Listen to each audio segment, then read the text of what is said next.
Hello everyone, my name is Melissa Lieb. My new venture is a fitness studio startup.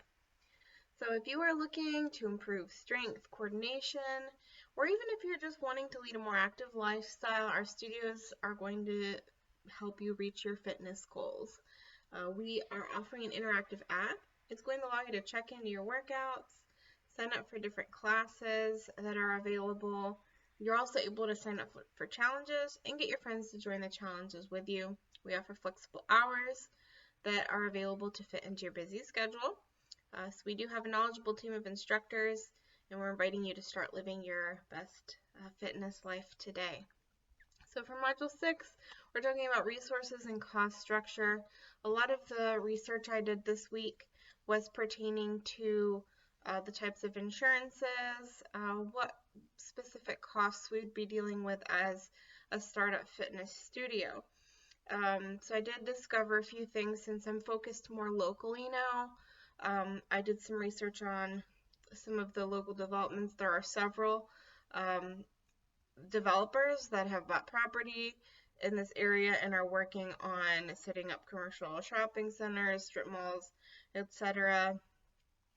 There is a development on 9 Mile Road that I was looking at, and the traffic is estimated at about 33,000 vehicles a day or more. So there, it is going to be getting a lot of traffic that's going to come through. So that's already going to be a perk of using that. Of course, just existing and being in a highly trafficked place does not necessarily mean that people will come in, but it definitely is a perk. I had considered maybe in the beginning possibly purchasing a property, but after doing the research this week, it's looking like it's more likely going to be leasing, leasing a building or an area of a space in these areas that are already being developed. There are not a lot of areas that are necessarily just set up for a standalone fitness studio in this area. As far as pricing, they did vary. There was one I saw that was about $19 a square foot, and then another one it was listing for $20 to $26 a square foot.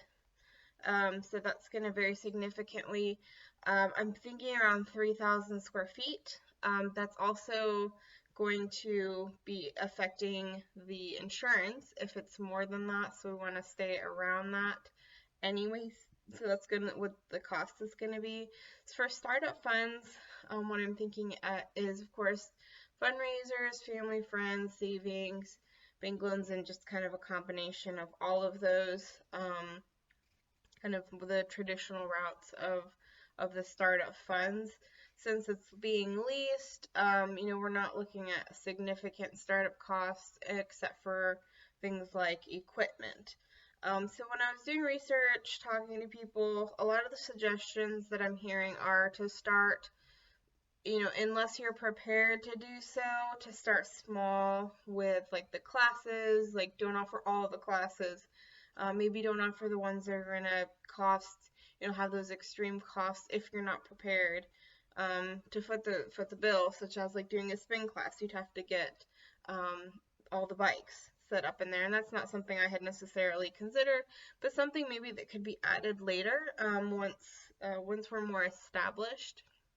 The two key metrics that I'm seeing just based off research off different websites that counsel fitness studios and also startups are sales conversion rates and member retention. Those are going to be the two key metrics in a fitness studio. There are customer relationship management options out there. There's technology that is available to help manage those, the sales conversion rate. There's one that I found, it's called Drive. There's a website called ihrsa.org, and it has kind of information about those types of technologies. It also lets you find industry partners as far as finding equipment, partnering you with the right person, and kind of like doing meet and greets that way. So it gives a lot of helpful information on the fitness studio startup world. When I was doing the research and speaking to some insurance people, the two types of insurance that are going to be most common is like public liability insurance and personal accident insurance.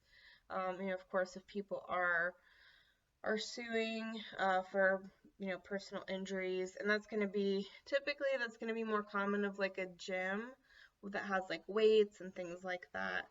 Um, the research that I did estimates about 2,500 annually in insurance for a fitness studio startup, and that's for a 3,000 square foot space, as I mentioned.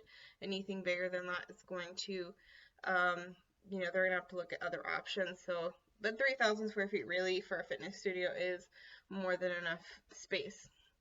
I also saw that there are going to be some risk mitigation measures that are going to be required for the insurance coverage, so that's going to be a cost as well. Some of those options were like the liability waivers that I had mentioned in previous videos, needing to have those, like every customer when they come in needs to sign that liability waiver. Running background checks on employees, of course, that's going to have a cost. If we have like a cleaning crew that's going to come in, they would be contractors. We would have to have, special permission certificates on that.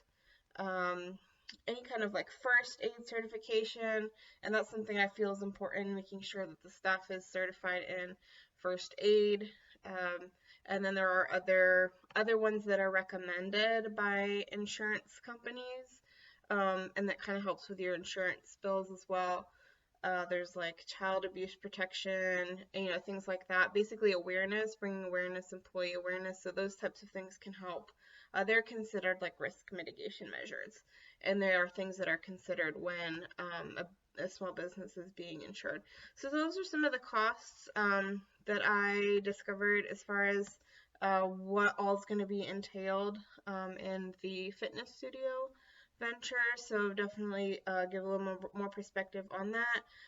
Definitely welcome any feedback if you think of other things that I haven't thought of yet. I know one of you actually was the one several weeks ago that brought up the liability for the customers to sign, so that was helpful and kind of jump started the search. So thanks again for the feedback.